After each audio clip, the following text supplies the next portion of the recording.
Saya Cindy Jericho Tanau. Saya Cristiano Lemnan.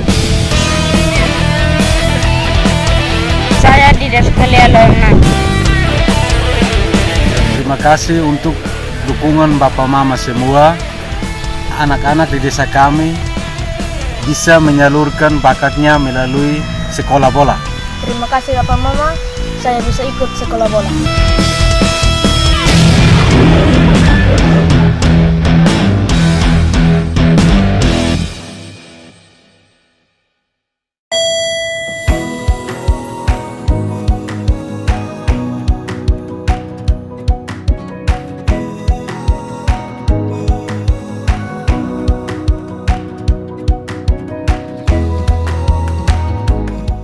Mazmur 91 ayat 1-16.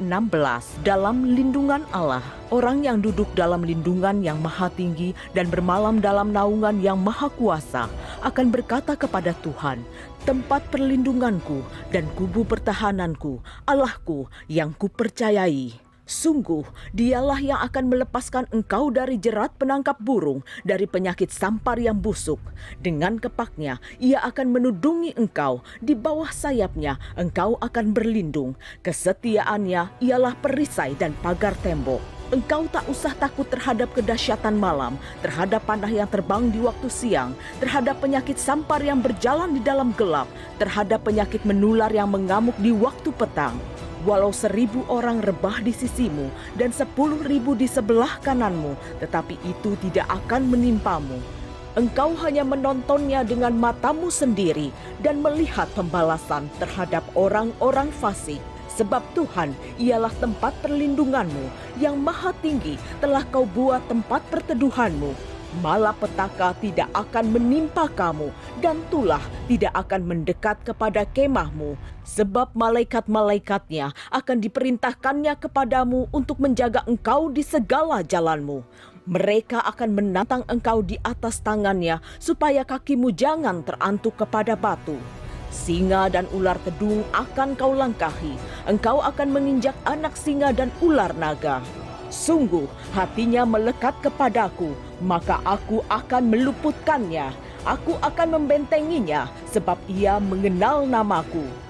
Bila ia berseru kepadaku, aku akan menjawab. Aku akan menyertai dia dalam kesesakan. Aku akan meluputkannya dan memuliakannya. Dengan panjang umur akan kukenyangkan dia, dan akan kuperlihatkan kepadanya keselamatan daripadaku. Pentakosta ketiga adalah pencurahan Roh Kudus yang dahsyat di zaman ini, melebihi yang terjadi di Azusa Street. Pentakosta ketiga akan mengakibatkan penuaian jiwa yang terbesar dan yang terakhir sebelum Tuhan Yesus datang kembali. Pentakosta ketiga akan membangkitkan generasi Yeremia, yaitu anak-anak muda yang dipenuhi Roh Kudus, cinta mati-matian kepada Tuhan Yesus, tidak kompromi terhadap dosa, dan akan bergerak untuk memenangkan jiwa. Pentakosta ketiga lahir di Indonesia yang bergerak ke bangsa-bangsa. Gerakan ini dari timur ke barat dan akan kembali ke Yerusalem. Pentakosta ketiga akan memberikan kuasa untuk menyelesaikan amanat agung Tuhan Yesus, dan setelah itu Tuhan Yesus datang kembali. Katakan pujian dan syukurku, pujian dan syukurku.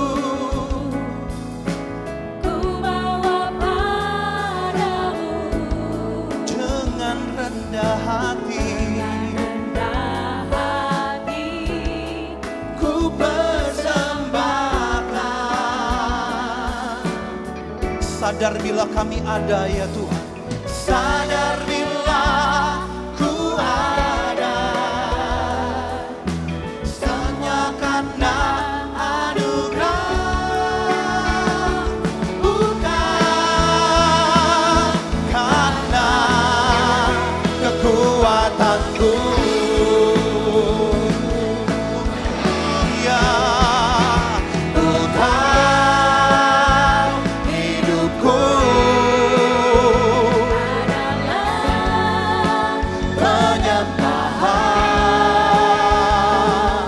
Kau ciptakan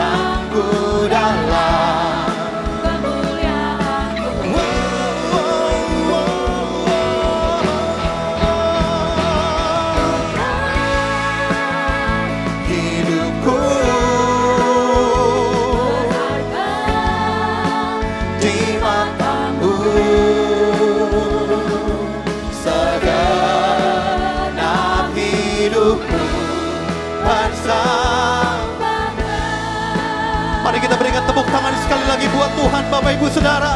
Teman-teman berikan dia kemuliaan yang terbaik. Sebab dia layak. Sebab dia layak.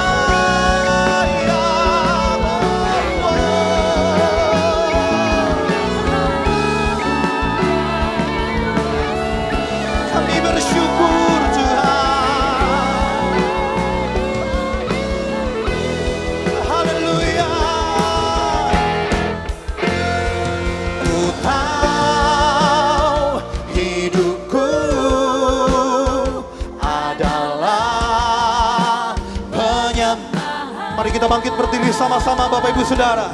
Kau ciptakanku dalam kemuliaan. Mari sambil tepuk tangan di atas kepala, katakan sekali lagi, ku tahu hidupku. Kami berharga, kami mahal ya Tuhan. Yes God, yes God. Segenap hidupku bersama.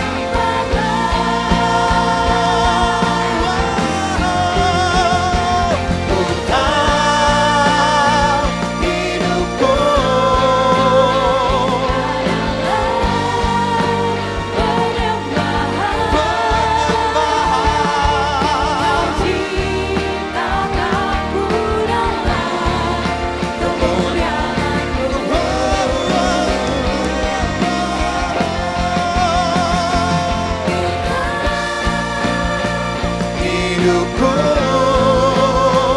berharga di matamu.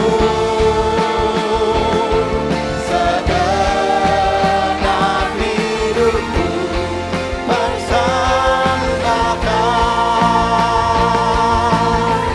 Segenap hidup kami persembahkan. Segenap hidupku persembahkan.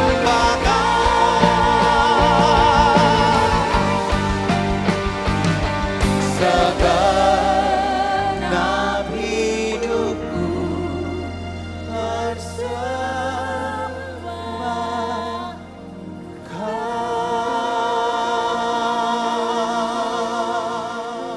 Shalom semuanya. Pada waktu Tuhan Yesus ditanya oleh murid-muridnya tentang tanda kedatangannya dan tanda kesudahan dunia ini, Tuhan Yesus menjawab yang salah satunya terdapat dalam Matius 24 ayat 14 yang berkata, dan Injil kerajaan ini akan diberitakan di seluruh dunia menjadi kesaksian bagi semua bangsa. Sesudah itu barulah tiba kesudahannya. Tuhan Yesus pasti datang kembali. Yang percaya katakan amin. Karena itu dia memberikan amanat agung kepada kita, yaitu agar kita pergi dan menjadikan semua bangsa itu murid Tuhan Yesus. Hal ini juga berarti agar terjadi penuaian jiwa besar-besaran sebelum Tuhan Yesus datang kembali. Sekarang kita akan melihat bagaimana proses untuk menyelesaikan amanat agung atau proses penuaian jiwa yang terbesar dan yang terakhir sebelum Tuhan Yesus datang kembali. Untuk menyelesaikan amanat agung tidak bisa dengan kekuatan sendiri. Karena itu pesan terakhir Tuhan Yesus sebelum naik ke sorga kepada murid-muridnya, yang juga berarti kepada kita semua. Dalam Kisah Para Rasul 1 ayat 8. Tetapi kamu akan menerima kuasa kalau Roh Kudus turun ke atas kamu. Dan kamu akan menjadi saksiku di Yerusalem dan di seluruh Yudea dan Samaria dan sampai ke ujung bumi. Jadi untuk menyelesaikan amanat agung, kita harus menerima kuasa dari Roh Kudus yang turun ke atas kita. Setelah itu dengan disaksikan para murid-muridnya, Tuhan Yesus naik ke sorga. Setelah Tuhan Yesus naik ke sorga, 120 murid Tuhan Yesus berkumpul di kamar loteng Yerusalem. Mereka melakukan ini karena Tuhan Yesus memerintahkan agar mereka tidak meninggalkan kota Yerusalem sebelum diperlengkapi dengan kekuasaan dari tempat tinggi. Tuhan Yesus berkata, sebab Yohanes membaptis dengan air, tetapi tidak lama lagi kamu akan dibaptis dengan Roh Kudus. Apa yang dilakukan 120 murid di kamar loteng?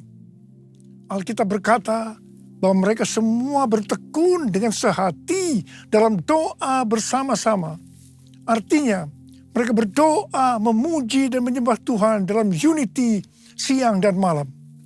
Ini adalah prinsip restorasi Pondok Daud. Ini adalah prinsip menara doa. Setelah 10 hari mereka melakukan hal ini, maka pada hari raya Pentakosta, tiba-tiba turunlah dari langit suatu bunyi seperti tiupan angin keras yang memenuhi seluruh rumah di mana mereka duduk.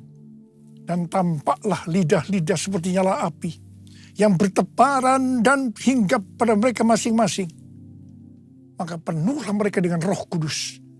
Lalu mereka mulai berkata-kata dalam bahasa-bahasa lain seperti yang diberikan oleh Roh itu kepada mereka untuk mengatakannya. Itu adalah bahasa roh. Jadi tanda awal orang yang dibaptis dengan Roh Kudus adalah mereka akan berbahasa roh. Rohmu yang hidup penuhiku, mengalir dalamku. Jiwaku tenang bersamamu dalam naunganmu. Ku buka hati untuk jamahanmu, berserah penuh di hadiratmu.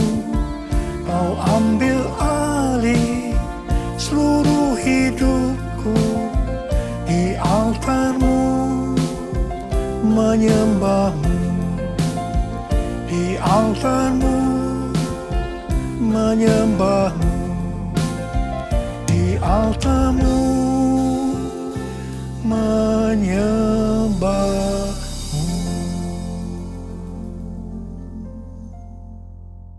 Apa yang terjadi setelah murid-murid Tuhan Yesus dipenuhi dengan Roh Kudus? Hal yang pertama, Petrus berkhotbah sekitar 5 menit. Dan kira-kira 3.000 orang bertobat dan dibaptis. Wow! Petrus berkhotbah dengan kuasa Roh Kudus. Pada zaman itu populasi penduduk dunia sekitar 255 juta orang. Sekarang penduduk dunia sekitar 8 miliar. Jadi 3.000 orang yang bertobat dan dibaptis pada waktu itu setara dengan sekitar 94.000 orang pada saat ini. Saya percaya hal ini juga bisa terjadi pada saat ini. Hal yang kedua, setelah murid-murid Tuhan Yesus dipenuhi dengan Roh Kudus, mereka dipakai untuk menyatakan tanda-tanda dan mujizat sehingga banyak orang yang bertobat. Petrus dan Yohanes menyembuhkan orang lumpuh sejak lahir. Bayangan Petrus bisa menyembuhkan orang sakit. Sapu tangan atau kain yang pernah dipakai Paulus, jika diletakkan pada orang sakit atau dirasuk setan, maka orang itu akan sembuh. Dalam Markus 16 ayat 15 sampai dengan 18, Tuhan Yesus berkata bahwa kalau kita pergi untuk memberitakan Injil, maka tanda-tanda dan mujizat akan menyertai kita. Sejak tahun 2006, saya diperintahkan Tuhan untuk mengadakan kebaktian kesembuhan ilahi. Selama 13 tahun, saya sudah mengadakan 318 kali kebaktian kesembuhan ilahi. Setiap kali berkhotbah, saya pasti memberitakan Injil. Tanda-tanda dan mujizat terjadi. Saya diizinkan Tuhan untuk melihat dan mengalami mujizat seperti yang dilakukan oleh Tuhan Yesus 2000 tahun yang lalu. Hal yang ketiga, setelah murid-murid Tuhan Yesus dipenuhi dengan Roh Kudus, maka cara hidup mereka berubah sehingga banyak orang yang bertobat. Yang pertama, mereka bertekun dalam pengajaran rasul-rasul dan dalam persekutuan. Bagi kita, ini juga bisa diartikan mereka suka membaca Alkitab.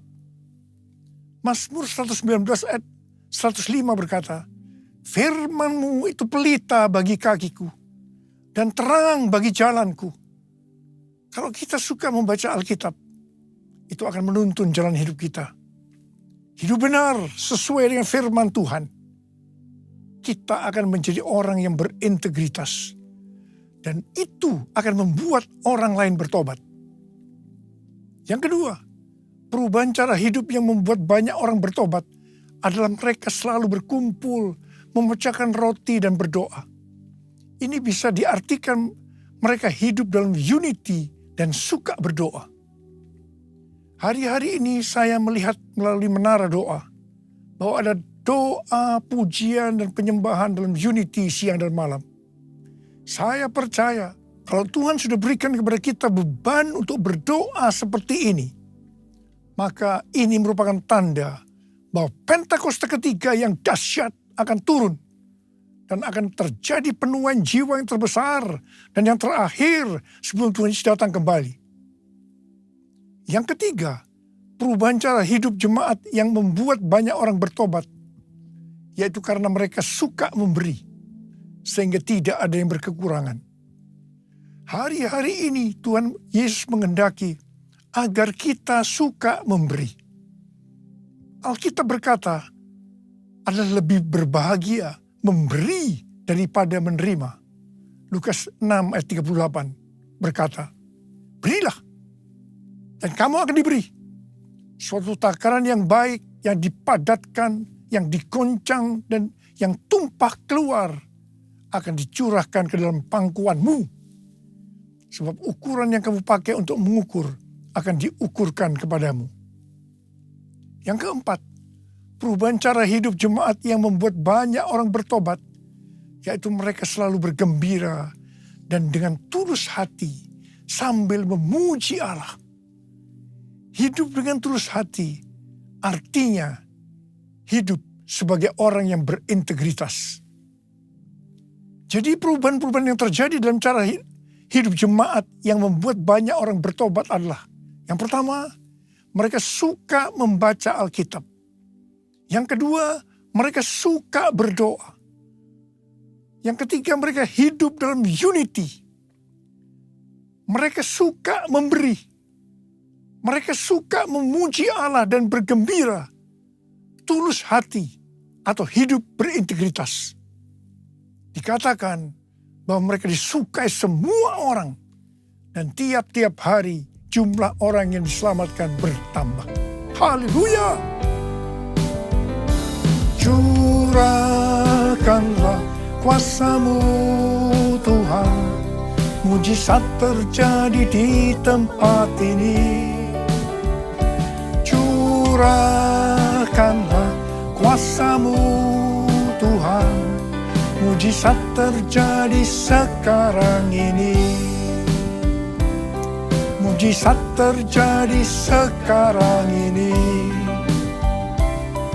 Mujizat terjadi sekarang ini.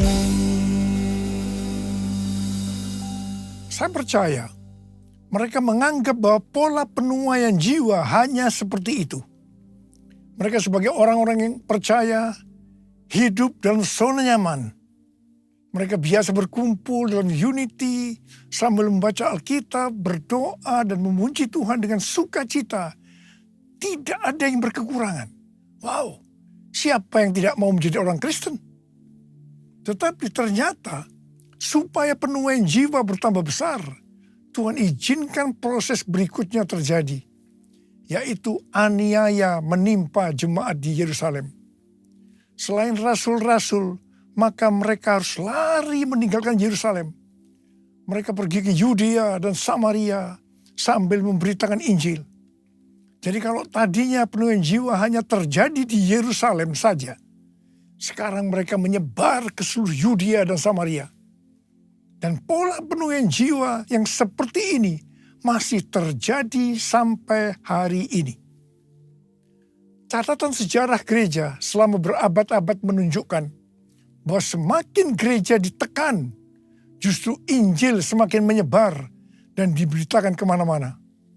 Karena itu Tuhan izinkan hari-hari ini penderitaan, aniaya, itu terjadi di antara orang-orang percaya. Supaya terjadi penuaian jiwa yang lebih besar. Yang percaya katakan amin. Ternyata pola penuaian yang terjadi di atas belum menyelesaikan rencana Tuhan. Karena selain penuaian jiwa harus terjadi di Yerusalem, seluruh Yudea, dan Samaria, tapi juga harus sampai ke ujung bumi. Tuhan mempunyai cara untuk membuat penuaian jiwa itu sampai ke ujung bumi, yaitu dengan terjadinya perubahan paradigma dalam pelayanan. Selama ini, pengertian tentang keselamatan hanya untuk orang Yahudi saja. Tetapi melalui peristiwa Kornelius, di mana Petrus diutus oleh Tuhan untuk mendatangi Kornelius yang bukan orang Yahudi, untuk memberitakan jalan keselamatan, akhirnya mereka mengerti bahwa ternyata keselamatan bukan hanya untuk orang-orang Yahudi saja, tetapi untuk semua bangsa. Dan ini mengakibatkan terjadinya penuaian jiwa besar-besaran. Haleluya! Jadi, mereka tidak hanya mengabarkan Injil di Yerusalem, Yudea, dan Samaria saja, tetapi sekarang mereka, termasuk kita, juga pergi ke seluruh dunia. Proses perubahan paradigma dalam pelayanan itu tidak mudah. Petrus harus diyakinkan oleh Tuhan. Kalau Tuhan berkata halal, jangan kamu berkata haram. Orang-orang yang bukan Yahudi adalah haram di mata orang Yahudi. Proses itu masih terus berlanjut untuk memberikan pengertian kepada orang-orang Yahudi, golongan bersunat, dan juga orang-orang Farisi yang sudah bertobat.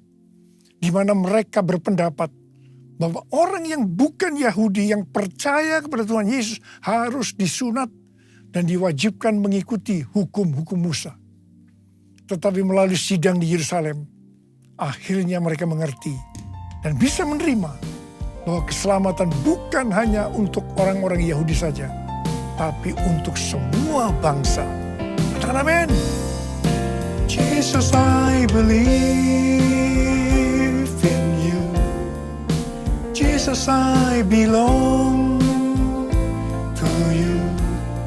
You're the reason that I live, the reason that I sing. Jesus, I believe in you. Jesus, I belong to you. You're the reason that I live, the reason that I sing with all I am. Di awal pelayanan saya termasuk salah seorang yang dipakai oleh Tuhan untuk melakukan paradigma yang baru dalam pelayanan untuk menyelesaikan amanat agung. Sebagai contoh, tentang membuka gereja baru. Yang kedua, cara ibadah dengan doa, pujian, dan penyembahan, termasuk menggunakan bahasa roh untuk memuji dan menyembah Tuhan. Yang ketiga, tempat ibadah yang dilakukan bukan di gedung gereja. Dan yang keempat juga mengenai Pentakosta ketiga. Semua itu selalu diawali dengan pro dan kontra. Sama dengan yang terjadi pada waktu zaman kisah para rasul tadi. Pada tahun 2009, Tuhan berbicara kepada saya bahwa Tuhan akan mencurahkan Roh Kudus sehingga terjadi pencurahan Roh Kudus yang dahsyat. Pada saat Roh Kudus dicurahkan, akan terjadi peristiwa seperti yang terdapat dalam Yoel 2 ayat 28 sampai dengan 32. Di sini disebutkan bahwa pada saat Roh Kudus dicurahkan akan ada 3 tanda yang terjadi. Tanda pertama sesuai dengan Yoel 2 ayat 28 dan 29, bahwa anak-anak, pemuda, dan orang tua akan dipakai oleh Tuhan secara luar biasa. Amin. Tanda yang kedua sesuai dengan Yoel 2 ayat 30, maka akan terjadi mujizat yang luar biasa. Tanda ketiga sesuai dengan Yoel 2 ayat 31, maka akan terjadi goncangan-goncangan yang dahsyat. Dengan adanya 3 tanda ini, maka Yoel 2 ayat 32 akan digenapi. Akan banyak orang yang berseru kepada nama Tuhan, dan mereka yang berseru kepada nama Tuhan akan diselamatkan. Ini berarti akan terjadi penuaian jiwa yang besar. Sejak tahun 2009, hampir di setiap khotbah, saya selalu mengingatkan tentang guncangan-guncangan ini. Dan ini terjadi hampir sekitar 10 tahun Siapa mengira bahwa yang disebut dengan guncangan ini adalah pandemi COVID-19. Di mana di Indonesia dimulai pada tanggal 2 Maret 2020. Kita melihat selama ini bahwa dengan adanya pandemi COVID-19 ini telah terjadi perubahan paradigma dalam pelayanan. Pelayanan secara online terbukti merupakan alat untuk mempercepat penyelesaian amanat agung, yaitu dengan semakin cepat dan banyaknya orang yang mendengar dan mengenal Injil Kerajaan Allah. Pada tanggal 8 Februari 2023, dimulainya kebangunan rohani di Asbury University, Kentucky. Yang mereka lakukan adalah berdoa, memuji, dan menyembah Tuhan dalam unity siang dan malam. Ini adalah prinsip restorasi Pondok Daud. Ini adalah prinsip menara doa. Kebangunan rohani ini menyebar ke kampus-kampus lain di Amerika Serikat. Seperti di Lee University, Oral Roberts University, dan lain-lain. Berita kebangunan rohani melanda ke seluruh dunia. Revival di Asbury University ini merupakan bagian dari penggenapan Pentakosta ketiga, di mana Tuhan melawat generasi Yeremia, yaitu anak-anak muda yang dipenuhi dengan Roh Kudus, cinta mati-matian kepada Tuhan Yesus, tidak kompromi terhadap dosa, dan akan memenangkan banyak jiwa. Dan melalui revival di atas ini, Tuhan menunjukkan bahwa pola penuhin jiwa ke depan ini, saya percaya sampai dengan Tuhan Yesus datang kembali, adalah melalui menara doa, yaitu doa, pujian, dan penyembahan bersama-sama dalam unity siang dan malam. Pelayanan seperti ini di kampus-kampus sudah berakhir. Tetapi Tuhan sedang memunculkan di Amerika Serikat yang disebut dengan Third Pentecost Azusa Street Prayer Tower. Azusa Street Prayer Tower adalah tempat untuk berdoa bagi kebangunan rohani global Pentakosta ketiga. Pelayanan dan pelatihan di dalam pusat kota Los Angeles, California. Dan lokasinya adalah sekitar 25 meter dari Azusa Street Revival yang dipimpin oleh William Seymour tahun 1906. Azusa Street Prayer Tower ini adalah penggenapan nubuatan dari Cindy Jacob bahwa gerakan Pentakosta ketiga ini dimulai dari timur ke barat, dan barat ini adalah Amerika Serikat. Dari Amerika Serikat akan menyebar ke seluruh dunia dan kembali ke Yerusalem. Api Pentakosta menyala, api Pentakosta menyala, api, api, api, api, api, api Pentakosta ketiga, api Pentakosta menyala, api Pentakosta menyala, api, api, api, api, api, api Pentakosta ketiga. Banyak hamba Tuhan mendapatkan bahwa kita harus memperhatikan dengan saksama sampai dengan tahun 2033. Tahun 2033 adalah peringatan 2000 tahun kematian, kebangkitan, kenaikan Tuhan Yesus ke sorga. Tahun 2033 adalah peringatan yang ke-2000 tahun pencurahan Roh Kudus, yang berarti peringatan hari ulang tahun gereja yang ke-2000. Peringatan 2000 tahun dimulainya amanat agung. Visi yang didapatkan oleh Empower 21 adalah pada hari Pentakosta 2033, setiap orang akan mendapatkan kesempatan untuk berjumpa secara autentik dengan Tuhan Yesus melalui kuasa dan kehadiran Roh Kudus. Everyone. Rick Warren dari aliran Baptis mendapatkan bahwa tahun 2033 adalah goal untuk menyelesaikan amanat agung. Tuhan memberikan tuntunan untuk menyelesaikan amanat agung tahun 2033. Kita seperti orang Israel yang dipimpin oleh Yosua untuk memasuki tanah perjanjian, yaitu melalui jalan yang belum pernah kita lalui sebelumnya. Mereka akan dituntun oleh tabut Allah. Jarak antara tabut Allah dengan orang Israel yang mengikutinya harus sekitar 2000 hasta. Tidak boleh terlalu dekat, juga tidak boleh terlalu jauh. Untuk itu, mereka harus menguduskan diri. Kita juga akan dituntun oleh Roh Kudus dengan cara yang sama. Saya percaya, pola penuhan jiwa untuk menyelesaikan amanat agung adalah melalui doa, pujian, penyembahan bersama-sama dalam unity siang dan malam. Ini adalah prinsip restorasi Pondok Daud. Ini adalah prinsip menara doa. Pada tanggal 15 Maret 2024, Tuhan berbicara kepada saya bahwa sekarang kita memasuki kebangunan rohani tahap berikutnya. Yang berarti tahap yang terakhir. Pada tanggal 16 Maret 2024, saya mendapatkan konfirmasi nubuatan James W. Gould, yaitu bahwa sekarang kebangunan rohani yang besar dan kebangkitan generasi anak-anak muda sudah dimulai. Sudah dimulai. Kick off. Haleluya. Tanggal 3 sampai 5 Juli 2024 di SICC akan diadakan Everyone Asia 2024, Reaching Every Person on Earth. Tuhan memberikan pengertian bahwa ini adalah trigger atau gong dimulainya kebangunan rohani yang terbesar dan yang terakhir secara global untuk generasi Yeremia. Haleluya! Untuk menyelesaikan amanat agung tidak bisa dengan kekuatan sendiri, tetapi harus dengan kuasa Roh Kudus.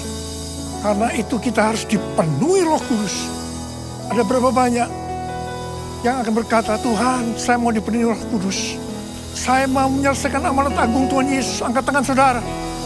Katakan bersama saya, beri api yang dahsyat seperti yang Kau janjikan, berembus Roh Kudus, beri kuasa urapan-Mu sekarang. Beri api yang dahsyat seperti yang Kau janjikan, berembus Roh Kudus, beri kuasa urapan-Mu sekarang. Beri kuasa urapan-Mu sekarang. Beri kuasa urapan-Mu sekarang. Urialaba syarala bala bala bala bala bala bala bala bala. Urialala bala bala bala bala bala bala. Curahkan pengurapan-Mu ya Tuhan.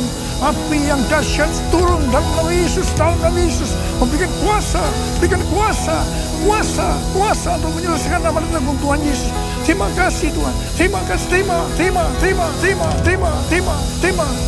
Tuhan, terima kasih. Dalam nama Yesus. Amin. Mari kita akan masuk dalam perjamuan kudus. Kita akan mengingat ayat ini. Sebab setiap kali kamu makan roti ini dan minum cawan ini, kamu memberitakan kematian Tuhan sampai Ia datang. Perjamuan kudus adalah perjamuan Tuhan Yesus sendiri. Setiap kali kita masuk dalam perjamuan kudus, Tuhan Yesus berkata, biarlah ini menjadi peringatan akan daku. Karena itu mari arahkan hati kita kepada kebaikan Tuhan.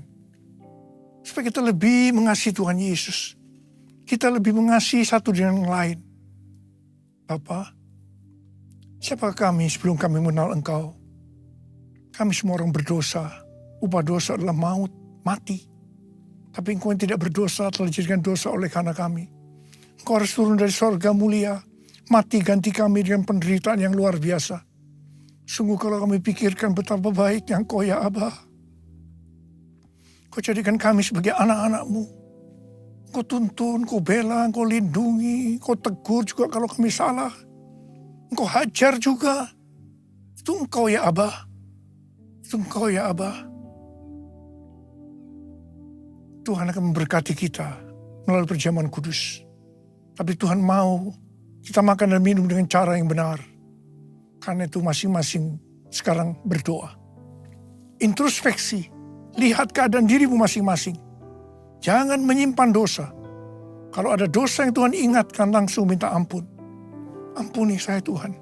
Ampuni saya Tuhan. Katakan, ampuni saya Tuhan, ampuni kami semua. Layakkan kami untuk masuk dalam perjamuan kudus. Kami akan masuk dalam perjamuan kudus dengan hati yang penuh ucapan syukur. Dalam nama Yesus kami berdoa. Amin. Mari, angkat roti di tangan kanan kita tinggi-tinggi. Sebab apa yang telah kuteruskan kepadamu, telah aku terima dari Tuhan. Yaitu bahwa Tuhan Yesus pada malam waktu ia diserahkan mengambil roti. Dan sesudah itu yang mengucap syukur atasnya. Dia memecah-mecahkannya dan berkata, inilah tubuhku yang diserahkan bagi kamu. Perbuatlah ini menjadi peringatan akan aku. Tuhan dikasih Tuhan, bukankah roti yang kita pecah-pecahkan ini adalah persekutuan kita dengan tubuh Kristus? Mari kita makan dalam nama Yesus.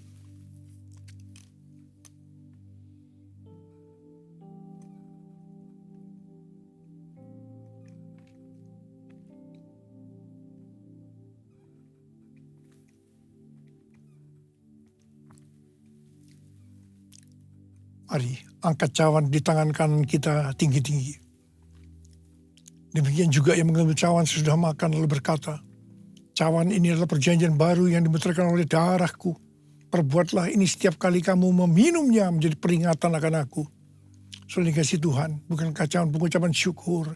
Yang atasnya kita ucapkan syukur adalah persekutuan kita dengan darah Yesus. Mari kita minum dalam nama Yesus.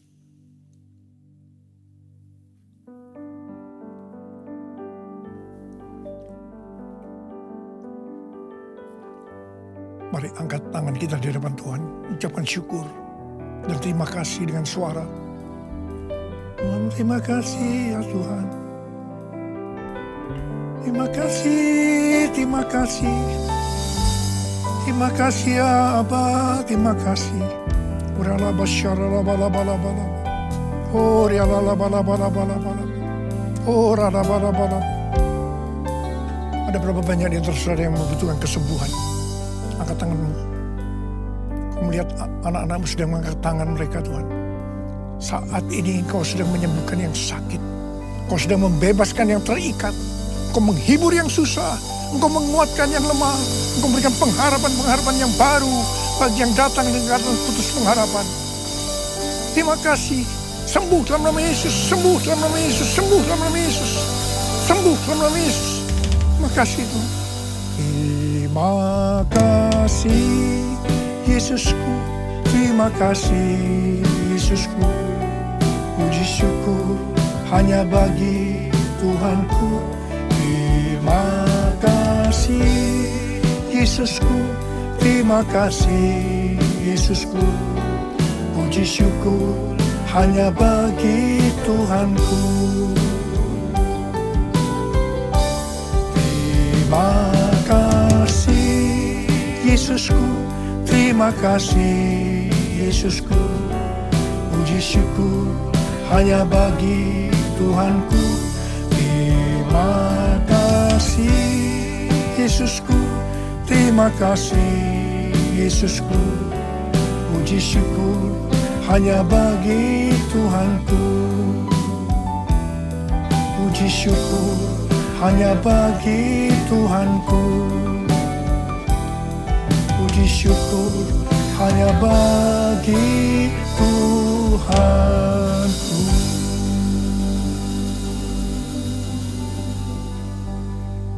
Terima kasih Tuhan. Sekarang terimalah berkat Tuhan. Kasih karunia berlimpah-limpah daripada Allah Bapa dalam Anak yang tunggal Yesus Kristus. Persekutuan yang manis dengan Roh Kudus menyertai kita semua. Mulai hari ini sampai Tuhan Yesus datang menjemput kita di awan-awan dan bahkan sampai selama-lamanya. Yang percaya bersama-sama katakan amin.